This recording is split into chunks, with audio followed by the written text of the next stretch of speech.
Yeah, I got it. Okay. Alright. So, categories of serial killers. Got it.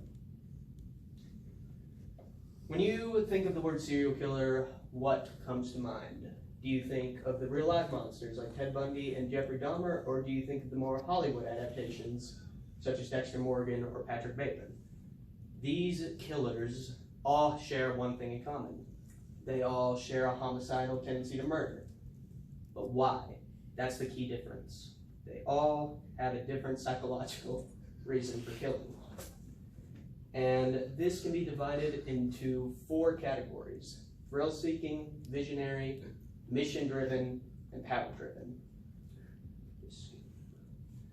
Category 1, thrill-seeking. This can be defined as a killer that gets gratification from the acts leading up to and after the murder rather than the act itself. So, for example, they like the process of stalking and like being chased by the police more than the act of killing itself.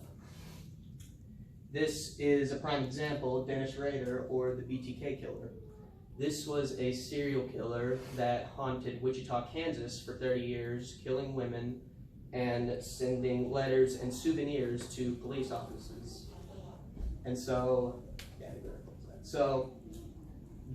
he would send things such as, he would send very horrific souvenirs such as recreations and murders he did in letters. And when he was caught in court, this was shown by his overall description of how he killed people. He talked about the thrill he got from stalking and being chased by the police more than the actual kill itself. This falls in line with Scott Bond's description of Dennis Rader, or a thrill killer, which is that they are more turned on by the thrill of killing overall. And another possibility is that they are a narcissist, and that also falls in line with BTK. And the second category is the visionary killer, which is a killer that kills due to psychotic delusions, making him want to kill, such as being commanded by a deity or in David Berkowitz's case, a dog. David Berkowitz, or the Son of Sam, was a killer that killed 6 people in New York in the 70s, and his motivation behind this was that he believed that Harvey, the dog, was the one that told him to kill. He believed the dog was possessed and was telling him to kill. He was then diagnosed after his capture with schizophrenia. And this falls in line with Dr. Bond's personality description of a visionary killer, in which they are more driven by psychotic delusions than by the want to kill. So they also have less of a psychopathic side to them. They don't wish to kill for their own wants, but rather for another deity or person. So what would happen if the person was doing a mission of their own? That's where we go to a mission-driven killer. And this is a killer that kills out of a twisted sense of justice, believing they are doing right by killing who they are killing.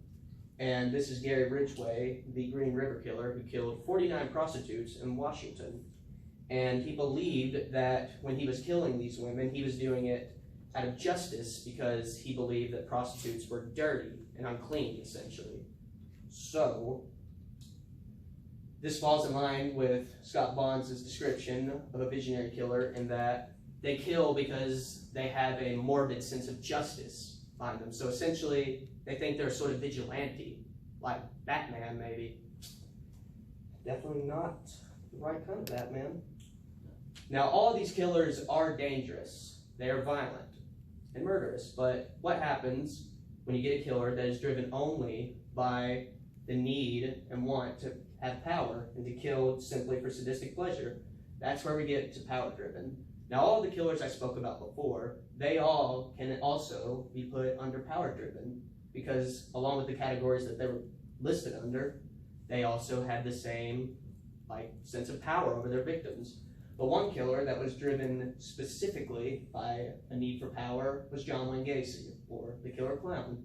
He killed 33 teenage boys in Chicago, Illinois. And this falls in line with the power-driven killer simply because he only wanted to kill for simply sadistic reasons. Like, he didn't have any sort of mission-based killing like Gary Ridgway, or any sort of thrill out of it like BTK. He only killed because he wanted to fill out the sadistic pleasure of doing it. He didn't want to get caught. He wanted to do it under the radar. So this falls in line once again with Dr. Bond's description of what a power-driven killer would do, which is they want to exert control and power over their victims when it comes to things such as rape, torture, and eventually murder. Was essentially his whole deal. And knowing the psychological reasons of a serial murderer can give one a better understanding of how they mentally function. With that information, it could be possible a future killer could receive some psychological help before it's too late. That's it.